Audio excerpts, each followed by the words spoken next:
En aquel tiempo Jesús y sus discípulos se marcharon de la montaña y atravesaron la Galilea.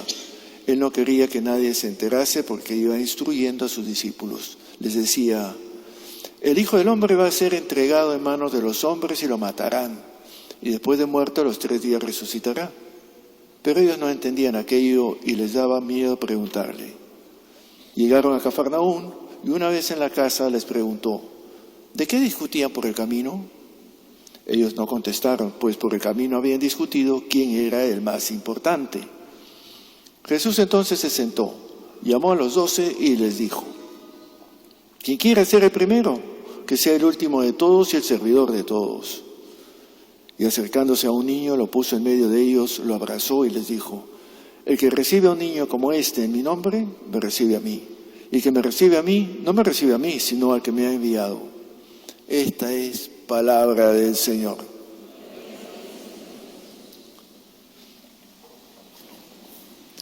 Nos invita esta lectura del pasaje del Evangelio, entre otros, a reflexionar sobre lo que llamaríamos la verdadera grandeza. ¿Quién es el más importante? ¿Quién es el primero? ¿Quién es el que predomina? ¿Con qué criterios? ¿Ante qué ojos? Todos tenemos una suerte de deseo de estar por delante, ser más importantes, tener éxito, logros. Está muy bien, pero ¿con qué criterios?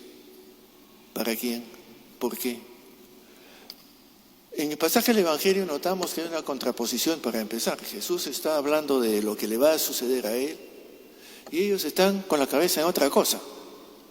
Están preguntándose y discuten entre ellos quién es más importante. Tú, Pedro, Juan, Santiago, Tomás. Y Jesús está en una lección de humildad, de servicio, de entrega. Ellos están preocupados por que se entreguen, que los sirvan a ellos, porque yo soy más importante. La cuestión de la importancia depende, obviamente, de los criterios con los cuales se vea. Nosotros lo vemos en términos de dominación, de soberanía. Es lo que se desencadena, precisamente era la segunda lectura, desencadena conflictos. ¿Por qué se dan las guerras? Porque quiero tener lo que tiene el otro, quiero dominarlo, quiero que él me sirva a mí, porque yo soy más importante. Y se da en la política, se da en la sociedad, se da también en la iglesia. El arribismo, el clericalismo, entre otros tantos. Jesús les habla, por tanto, de lo que para él es importante. Y desde la perspectiva de Dios, lo importante no es ser servido, sino servir.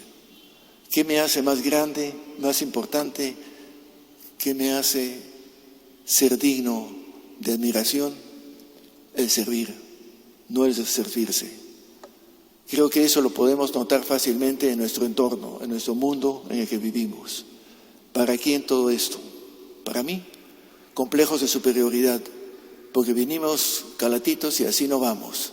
¿A qué viene toda esa lucha para tener poderes, dominaciones, estar en soberanías, ser el primero y el más importante? ¿Para qué? ¿Y a quién le interesa? Más que a mí.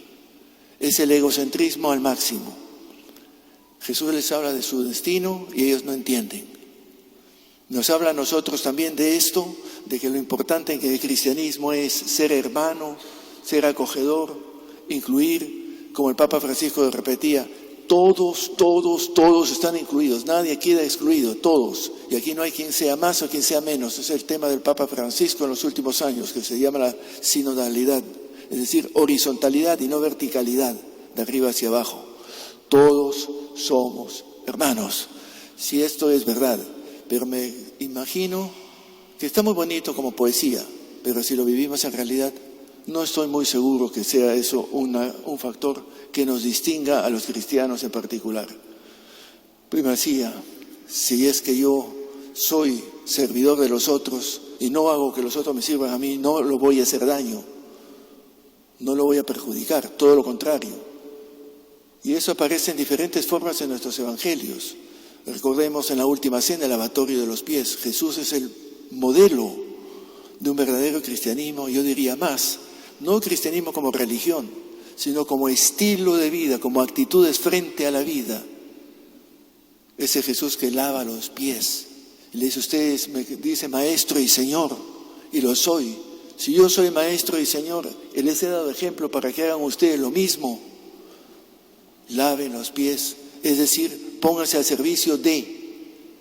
Y entonces podremos construir una sociedad con grandeza, con fraternidad y con la alegría de convivir, que eso es de lo que se trata en última instancia. Ese es el reinado de un Dios que es un Dios Padre.